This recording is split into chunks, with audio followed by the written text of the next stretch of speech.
ও বান্দা, তুমি যদি আমাকে তোমার বানায় নাও, আর আমি আল্লাহ পাক রব্বুল আলামিন তোমাকে আমার বানায় নেব। আর আমি যদি তোমাকে আমার বানায় নেই, আমি তোমাকে যখন মহাব্বত করা শুরু করে দিই, আসমানওয়ালারা তোমাকে মহাব্বত করা শুরু করে দিবেন। আসমানওয়ালারা যখন মহাব্বত করা শুরু করে দিবেন, জমিনওয়ালাদেরকে ঘোষণা দিয়ে দেওয়া হবে, ও জমিনওয়ালারা, আমি আল্লাহ আমার এই বান্দাকে মহাব্বত করি, তোমরা সকলে মহাব্বত করা শুরু করে দাও। জয় বলি সুবহানাল্লাহ। আমার বন্ধুরা, যখন আল্লাহ পাক রব্বুল আলামিন এই ঘোষণা দিয়ে দিবেন, তখন আল্লাহ পাকের ঘোষণায় দুনিয়ার মাখলুক তাকে মহাব্বত করা শুরু করে দিবেন। দুনিয়ার হিংস্র প্রাণীগুলা তাকে মহাব্বত করা শুরু করে দিবেন। দুনিয়ার সিংহ বাঘ সকল কিছু তার খেদমতে তার সামনে চলে আসবে, তারপরে তাকে আক্রমণ করবে না, তার গোলাম হিসেবে সাব্যস্ত হয়ে যাবে। জোরে বলি সুবহানাল্লাহ। আল্লাহর নবী সাহাবী সাদ ইবনে আবি ওয়াক্কাস রাদিয়াল্লাহু তাআলা আনহুম যুদ্ধের ময়দানে সাহাবাদেরকে নিয়ে গেলেন। যুদ্ধ শেষে যখন বাড়ি ফিরলেন, বাড়ি ফেরার পথে যখন বিকাল হয়ে গেলেন, খ্রিস্টান কাফেরদের সাথে পরামর্শ করলেন, ও কাফের ভাইরাম, আমরা বাড়িতে যাব, এখন বিকাল হয়ে গেছে, কিভাবে আমার বাড়ি পর্যন্ত পৌঁছবো? এখন যাওয়া সম্ভব হবে না। এমন একটা নিরাপদ জায়গা আছে কিনা আমাদেরকে দেখে দাও, সেই জায়গার মধ্যে আমরা আজকে রাত্রটা কাটাইব। আমার বন্ধুরা, কাফেররা চিন্তা করে দেখলেন, দীর্ঘদিন পর্যন্ত আমরা এই মুসলমানদেরকে আক্রমণ করতে পারি না, মুসলমানদেরকে আমরা বাড়ে পাই না, আজকে মুসলমানদেরকে বাদ পেয়েছি, আজকে ছাড় দেওয়া হবে না। আমার বন্ধুরা, কাফের মুশরিকরা পরামর্শ করিয়া যুদ্ধের ময়দানের সাহাবীদের কি করলেন, ওই আফ্রিকার জঙ্গলের দিকে পথ দেখায় দিলেন। সামনে একটা সুন্দর ফুল বাগান আছে, ওই ফুল বাগানের মধ্যে তোমরা আরাম আয়েশ করে থাকতে পারবে। বন্ধুরা আমার, সাহাবায়ে কেরামরা এই কথা শুনিয়ে কি করলেন, জঙ্গলার দিকে হাঁটা শুরু করে দিলেন। জঙ্গলায় হাঁটতে হাঁটতে জঙ্গলার গভীরে চলে গেলেন। সাহাবায়ে কেরামরা শুনতে পারলেন, বাম দিক থেকে হিংস্র প্রাণীদের আওয়াজ শোনা যাচ্ছে, ডান দিক থেকে হিংস্র প্রাণী বাঘদের আওয়াজ শোনা যাচ্ছে, বাম দিক থেকে হিংস্র প্রাণী সিংহের ডাক শোনা যাচ্ছে। এক সাহাবী অপর সাহাবীর সাথে পরামর্শ করতে করতে সাদ ইবনে আবি ওয়াক্কাস রাদিয়াল্লাহু তাআলা আনহুর কাছে সামনে পৌঁছে গেলেন। হযরত সাদ ইবনে আবি ওয়াক্কাস রাদিয়াল্লাহু তাআলা আনহু সকল সাহাবীদেরকে ঘোষণা দিয়ে দিলেন, ও সাহাবীরা, সকলে মিলে একটা আসন তৈরি করো। সকল সাহাবীরা ভাবলেন, মনে হয় আমাদের আজকে আমির সাহেব আমাদের উদ্দেশ্যে মনে হয় এই মজলিসের মধ্যে ভাষণ দিবেন। সকল সাহাবীরা মিলে কি করলেন, সুন্দর একটা বাসস্থান, সুন্দর একটা স্টেজ তৈরি করলেন। সাদ ইবনে আবি ওয়াক্কাস রাদিয়াল্লাহু তাআলা আনহু সকল সাহাবীদেরকে বললেন, তোমরা বসে পড়ো।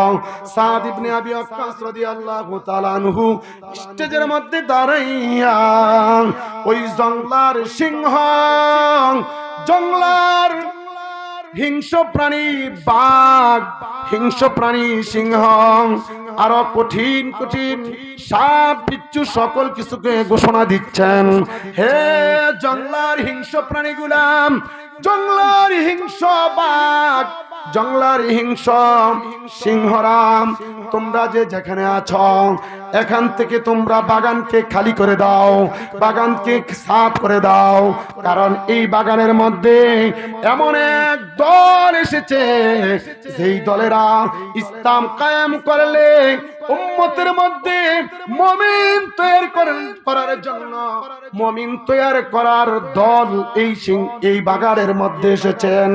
এই সিংহবাগ তোমরা চলে যাও, খবরদার খবরদার এই বাগানের মধ্যে থাইকে যদি সাহাবীদের প্রতি যদি কারোর নজর আসে তাহলে তোমাদের অবস্থান ভালো হবে না। জোরে বলি সুবহানাল্লাহ।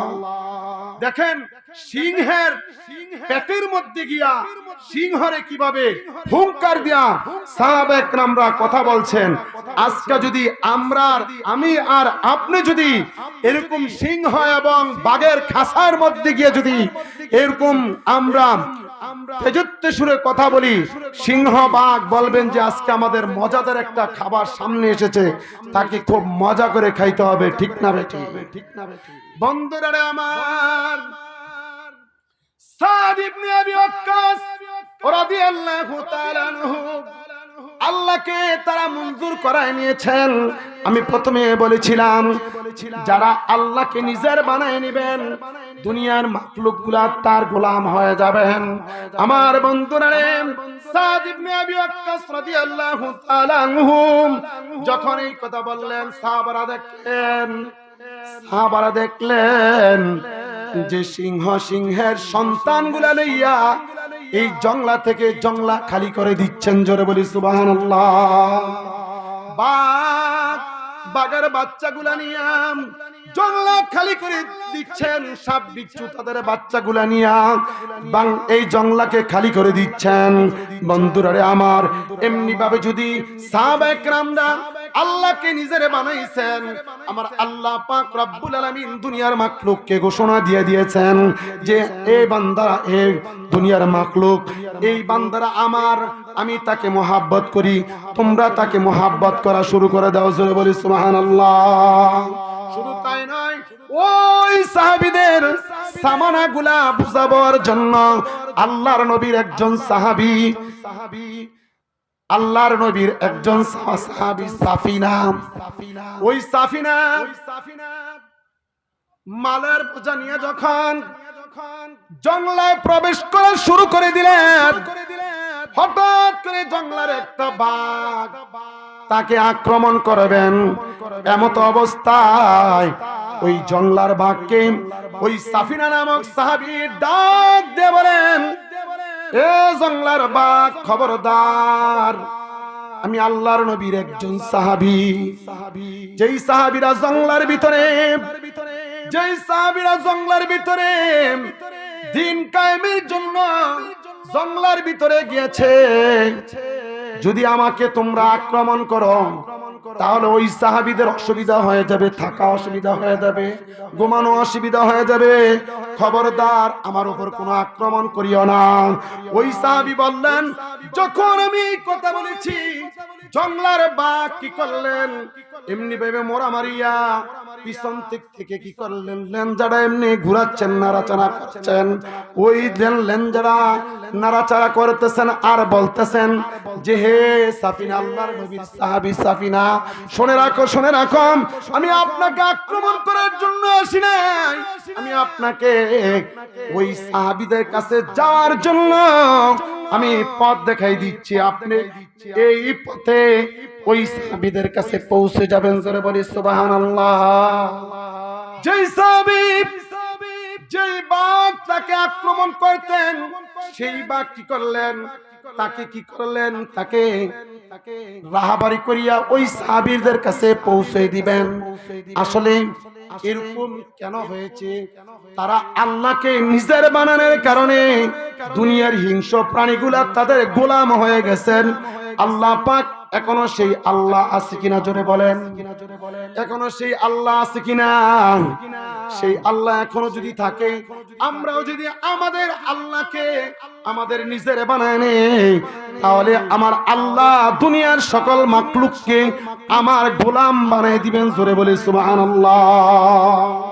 সাফিনা রাখতে বলেন, সাফিনা যখন রওনা দিলেন জংলার দিকে, বাঘ ডাক দিয়ে বলছেন, এই সাফিনা, আল্লাহর নবীর সাহাবী, আপনি চলেন, আমি আপনাকে রাহাবারি করিয়া আপনাকে ওই সাহাবীদের কাছ পর্যন্ত পৌঁছে দিব। জোরে বলি সুবহানাল্লাহ।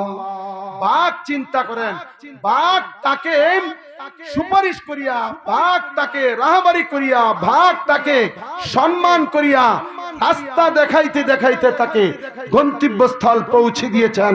জোরে বলি সুবহানাল্লাহ। সেই আল্লাহ পাক রব্বুল আলামিন বলেন, বান্দা তুমি আমার হয়ে যাও, আমি তোমার হয়ে যাব। আর যখন আমি তোমার হয়ে যাব, এই দুনিয়ার মধ্যে চলার জন্য আমি আল্লাহই যথেষ্ট। তোমার সুখে তোমার দুঃখে উভয় সময়ে আমি আল্লাহই তোমার জন্য যথেষ্ট। জোরে বলেন ঠিক না ঠিক? বন্ধুরা আমার, মূল আলোচনা ঢোকার আগেই আমার বিষয় এসে গেছে। আল্লাহ তাআলা আমাদের সকলকে এই দ্বীনের উপর চলার তৌফিক দান করেন, সকলে বলি আমিন। বন্ধুরা আমার, এখানে আসছে কি আপনাদের একটা মাদ্রাসা, ঠিক না বেঠি? এই মাদ্রাসা, আমি কিন্তু মাদ্রাসা অনেক হিতাকাঙ্ক্ষী মানুষ, প্রতিটা মুসলমানই মাদ্রাসার হিতাকাঙ্ক্ষী মানুষ। আলহামদুলিল্লাহ আমার 5টা মাদ্রাসা আছে আপনাদের দোয়ায়। প্রতিটা মাদ্রাসায় 300, 350, 250 করে ছাত্র আছে। আমার জীবনটাই মাদ্রাসা করে কাটছে। সকালে বাইর হইলে রাত 10টা 11টার আগে বাসায় যাইতে পারি না। মায়ের থেকে নিষেধ, স্ত্রী থেকে নিষেধ, সন্তানদের কাছ থেকে নিষেধ। গতকাল বড় মেয়ে বলেছেন আজকে থেকে তোমার মাহফিলও নিষেধ, কোনো কিছু প্রয়োজন নাই, তুমি ঘরে বসো। আলহামদুলিল্লাহ, আল্লাহর দিনের টাকা যায়, নিজের জীবনকে আল্লাহর জন্য বিসর্জন দিয়েছি। আল্লাহ দুনিয়া দিয়েছেন, আখিরাতও দিয়েছেন। আল্লাহর ওয়াদা অনুযায়ী সকলে বলি আলহামদুলিল্লাহ। আমার বন্ধুরা, এই মাদ্রাসাটি আপনাদের মাঝে বড় একটা নাজাতের উসিলা। জোরে বলেন ঠিক না বেঠিক? এই মাদ্রাসা থেকে সংক্ষিপ্ত আকারে আমি আলোচনায় চলে যাচ্ছি। সংক্ষিপ্ত আকারে কয়েকটা কথা বলবো ইনশাআল্লাহ, কারণ আপনাদের প্রধান মেহমান, প্রধান অতিথি, প্রধান বক্তা আপনাদের মাঝে আসছেন ইনশাআল্লাহ। হযরতের খুব সুমিষ্ট কণ্ঠে আপনারা অত্যন্ত সুন্দর সুন্দর আলোচনা শুনতে পারবেন। ওনার সারা বিশ্বে সারা দেশেই সুন্দর ভাবে আলোচনা করে যাচ্ছেন। ভারতে অধিক আলোচনা করে থাকেন। সুমিষ্ট কণ্ঠে ওনার আলহামদুলিল্লাহ জয় করার মতো আলোচনা করে থাকেন। আল্লাহ পাক আরো বরকত দান করুন ওনার আলোচনায়, সকলে বলেন আমিন। সম্মানিত শ্রোতাবৃন্দ, আমার বন্ধুরা, বলতেছিলাম মনে রাখবেন নিজের আমলের ধারা জান্নাতে যাওয়া কষ্ট হয়ে যাবে। নিজের আমলের ধারা জান্নাতে যাওয়া কষ্ট হয়ে যাবে। নিজের যেই সন্তানগুলা তৈরি করে যাচ্ছেন, সেই সন্তান দিয়েও জান্নাতে যাওয়া কষ্ট হয়ে যাবে। কারণ আপনার যেই সন্তান দুনিয়ায় তৈরি করে দিয়ে যাচ্ছেন, খবর নিয়ে দেখেন আজকে ফজরের নামাজ পড়ে না, আজকে জোহরের নামাজ পড়ে না, আসরের নামাজ পড়ে না, মাগরিবের নামাজ পড়ে না, ইশার নামাজ পড়ে না, নিয়ত করে সে ফজরের নামাজও সে পড়বে না। ঠিক না? যেই সন্তান 5 ওয়াক্ত নামাজ আর 1 ওয়াক্ত নামাজও পড়ে না, সেই সন্তান দিয়ে আপনি জান্নাতের আশা করতে পারেন না। ঠিক না বেটি? এমন সন্তান দুনিয়ার মধ্যে তৈরি করে দিয়ে যান, যেই সন্তান কিয়ামত পর্যন্ত, যেই সন্তানের সেই ছোট্ট কাল থেকে নিয়ে 6 বছর বয়স থেকে নিয়ে 30 বছর পর্যন্ত তিনি যতদিন লেখাপড়া করবেন ততদিন পর্যন্ত তার জীবনটা একটা রুটিনের মতো চলেন। তার জীবনটা একটা উস্তাদের হাতে চলতেই থাকেন। কিছু সময় কোরআন তেলাওয়াত করতে হয়, কিছু সময় নামাজ পড়তে হয়, কিছু সময় খাওয়া দাওয়া করতে হয়, কিছু সময় কি করতে হয়, তিনি ঘুমাইতে হয়। এই সময়টা 24টা ঘন্টা সময় কি ঘুরতেই থাকে একটা উস্তাদের হাতে। আর এই সময় এই বাচ্চাটার জীবনটা সবসময় ওজুর সাথেই মাদ্রাসা লেগেই থাকেন, সবসময় তিনি কোরআন তেলাওয়াত করতেই থাকেন। বন্ধুরা আমার, যেই সন্তান 1 ওয়াক্ত নামাজ পড়ে না, এই সন্তান দিয়ে জান্নাতের আশা করতে পারে না। এমন একটা সন্তান মাদ্রাসায় তৈরি করে দিয়ে যাও, যেই সন্তান 24 ঘন্টা কোরআন তেলাওয়াত করেন, যেই সন্তান 5 ওয়াক্ত নামাজ সবসময় পড়েন, যেই সন্তান 24 ঘন্টা ওজুর সাথে থাকেন, ওই সন্তান কাল কিয়ামতের দিন আপনাকে সুপারিশ কইরা জান্নাতের মেহমান বানিয়ে দিবেন। জোরে বলি সুবহানাল্লাহ। বন্ধুরা আমার, বলতেছিলাম আমি আলোচনা সারমর্মে যাইতে পারি না, তারপরে পাসপোর্ট ভিসা একবার লেগে গেছে। আমি বলে দিচ্ছি, মনে রাখবেন এই এলাকার প্রতিটা মানুষ রাত্র যখন গভীর হয়ে যায়, প্রত্যেকটা মানুষ ঘুমিয়ে থাকেন। ঠিক না বেঠিক? এলাকার মা বোনেরা ঘুমিয়ে থাকেন, এলাকার পশু পাখিগুলা ঘুমিয়ে থাকেন, এলাকার হিংস্র প্রাণীগুলা ঘুমিয়ে থাকেন। এই অবস্থায় রাত্রের শেষ তৃতীয় অংশে গিয়া এই মাদ্রাসার ছোট্ট ছোট্ট ছাত্ররা আরামের ঘুমকে হারাম করে দিয়ে, আরামের বিছনাকে ত্যাগ করে দিয়ে এই শীতের মধ্যে ওযু বানাইয়া নামাজের মধ্যে দাঁড়িয়ে যায়। আপনারা খুশি না বেজার? আরো যারা বলেন খুশি না বেজার? আরে আপনার রিজিকের মধ্যে আল্লাহ তাআলা লিখে দিয়েছেন কোন কমলার কোন কোয়াটা কোন বান্দায় খাবে, কোন জমিনের কোন পৃষ্ঠাটা, কোন জমিনের কোন অংশটা কে খাবে, প্রত্যেকটা জমিনের অপর পৃষ্ঠার মধ্যে তার ঠিকানা লিখিয়ে দেওয়া হয়েছে। কোন ইটটা কার বিল্ডিং এ লাগবে ওই ইটের মধ্যে তার ঠিকানা লিখে দেওয়া হয়েছে। কোন চাউলের কোন ভাতটা কে খাবে ওই চাউলের মধ্যে তার ঠিকানা আল্লাহ পাক লিখে দিয়েছেন। সকাল থেকে সন্ধ্যা পর্যন্ত সারা পৃথিবীর মানুষ হাজার পরিশ্রমের মাঝে এক জাররা পরিমাণ রিজিক বাড়াইতেও পারবে না, এক জাররা পরিমাণ রিজিক কমাইতেও পারবে না। কারণ রিজিক তো লিখে দিয়েছেন আল্লাহ পাক রব্বুল আলামিন পৃথিবী সৃষ্টি করার 50,000 বৎসর পূর্বে। প্যারা হাজির আমার বন্ধুরা, আল্লাহ পাক রব্বুল আলামিন আমাদেরকে সৃষ্টি করেছেন, রিজিক ব্যবস্থা করেছেন। কত দিনের জন্য সৃষ্টি করেছেন বলেন তো? কিয়ামত পর্যন্ত। আমার কথাগুলো বোঝেন না? আমরা কি পৃথিবীর মধ্যে বেঁচে থাকবো কিয়ামত পর্যন্ত? কিয়ামত পর্যন্ত বেঁচে থাকবো না। আমরা পৃথিবীর মধ্যে এসেছি সাময়িক ক্ষুদ্র কিছু সময় নিয়ে। মনে রাখবেন, আপনি আমি যখন পৃথিবীর মধ্যে ভূমিষ্ঠ হয়েছি, ডান কানে আজান হয়ে গেছে, বাম কানে ইকামত হয়ে গেছে, জানেন কিনা? আপনাদের দেশে যখন বাচ্চা হয় ডান কানে আজান বাম কানে ইকামত হয় তো হয়। তাহলে বুঝতে হবে আপনার আর আমার ডান কানে আজান হয়ে গেছে, বাম কানে ইকামত হয়ে গেছে, বাকি আছে কি ভাই? বাকি আছে কি? জানাজার নামাজ। জানাজার নামাজ আপনাদের মসজিদে যখন ইমাম সাহেব নামাজ পড়েন, ইমাম সাহেব নামাজ পড়া অবস্থায় মুয়াজ্জিন ইকামতের পরে দিয়ে কি ইমাম সাহেব কি 2-4 দিন 2-4 বছর 2-4 মাস অপেক্ষা করেন? ইকামতের সাথে সাথে নিয়ত বেঁধে ফেলেন। অনুরূপ আপনার আমার ডান কানে আজান ইকামত হয়ে গেছে, জানাজার নামাজের নিয়তরা বাঁধতে যেই সময়টা আছে 2-1 সেকেন্ড সময় নিয়া পৃথিবীর মধ্যে আমরা এই রং ডং করে যাচ্ছি, ঠিক না বে ঠিক? একটু চিন্তা করে দেখেন তো ভাই, 2 টাকা দামের একটা চকলেট, 1 টাকা দামের একটা আচার যখন বিক্রি করে কোম্পানি, এটার অপর পৃষ্ঠা একটা কাগজে লিখে দেয় এটার গ্যারান্টি 2 বছর থাকবে। কয় বছর? 3 বছর, 4 বছর, 5 বছর থাকবে একটা চকলেটের মেয়াদ। কিন্তু একটা মানুষের মেয়াদ কতদিন থাকবে এটার মধ্যে কি আল্লাহ পাক আমাদেরকে লিখে দিয়েছেন? আমরা কেউ জানি?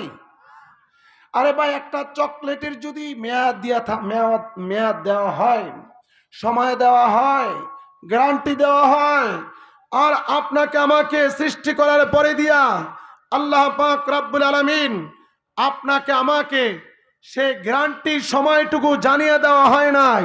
কারণ পৃথিবীতে আসার সিরিয়াল আছে, যাওয়ার কোনো সিরিয়াল নাই, ঠিক না বেটি? সন্তানের আগে বাবা চলে যায়, বাবার আগে সন্তান চলে যায়, নাতির আগে দাদা চলে যায়, দাদার আগে নাতি চলে যায়, ঠিক না বেটি? অনুরূপ ভাবে চিন্তা করে নিতে হবে, আমরা পৃথিবীর মধ্যে সারা জীবনের জন্য আসি নাই, ক্ষণিকের সময় নিয়ে পৃথিবীর মধ্যে এসেছি।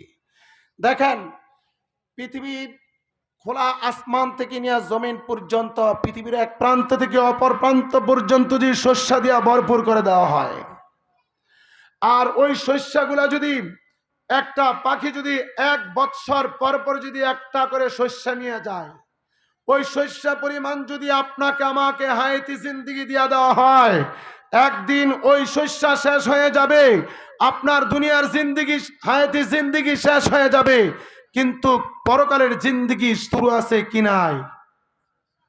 জোরে বলেন, শুরু আছে, শেষ নাই। মনে রাখবেন, ওই পরকালের জিন্দেগি যদি শুরু আছে শেষ না থাকে, ওই জিন্দেগির জন্য কত হাজার বছর লক্ষ বছর সেজদা দিয়া পরে থাকলে ওই পরকালের শান্তির আশা করতে পারি? আমার বন্ধুরা, একটু চিন্তা করে দেখেন, আপনাদের দেশে আছে কিনা জানি না, কিন্তু আমাদের দেশে আছেন। একটা যুবক 20 বছর পর্যন্ত বাবার হোটেলে খানা খায়, ঠিক না বেঠিক? তারপরে 20 বছরের পরে তাকে বিদেশ পাঠানো হয়। 30 বছর বিদেশে থাকে। কয় বছর? কারো 40 বছরও চলে যায় বিদেশে থাইকা।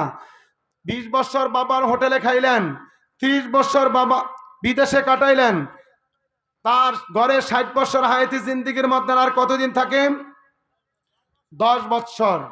ও ভাই, 10 বছর জিন্দিগি সুন্দরের জন্য যদি, 10 বছর জিন্দিগি সুখের জন্য যদি আপনি আর আমি দুনিয়ার বাবা মা ছেলে মেয়ে আত্মীয় স্বজন সকলকে ছেড়ে দিয়ে যদি বিদেশের বাড়িতে 30টি বছর কাটাই দিতে পারি মাত্র 10টা বছর সুখের জন্য, আর যেই অনন্ত অসীমকাল সুখ শান্তি থাকতে হবে, সুখ শান্তির কামনা করি, সেই অনন্ত অসীমকাল কত হাজার বৎসর, কত লক্ষ বৎসর, কত কোটি বৎসর সেজদা দিয়া পরে থাকলে সেই অনন্ত অসীমকালের সুখ শান্তির আশা করতে পারি।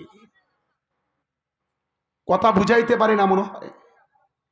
সেই পরকালের সুখ শান্তির জন্য কত হাজার বৎসর সেজদা দিয়া পরে থাকলে পরকালের আশা করতে পারি। আমার বন্ধুরা, হায়াতে জিন্দিগি একদম শর্ট নিয়ে এসেছি। মুসা আলাইহিস সালামের জমানায় কোন এক বুড়ি রাস্তার পাশে বসে বসে কাঁদছেন। ছোট্ট ঘটনাটা বলেই আমি মূল আলোচনা যাচ্ছি। তো মুসা আলাইহিস সালামের জমানায় কোন এক বুড়ি রাস্তার পাশে বসে বসে কাঁদছেন। বুড়িমা, কাঁদো কেন? কাঁদতেছি, আমার একটা সন্তান মারা গেছেন। তোমার সন্তানের বয়স কত? আমার সন্তানের বয়স মাত্র 300 বৎসর। সুবহানাল্লাহ কইতেন না? বাদ দিয়া কইেন সুবহানাল্লাহ। বুড়িমার শিশু বাচ্চার বয়স মারা গেছে মাত্র 300 বৎসর বয়স। আমরা বয়স পাই কত?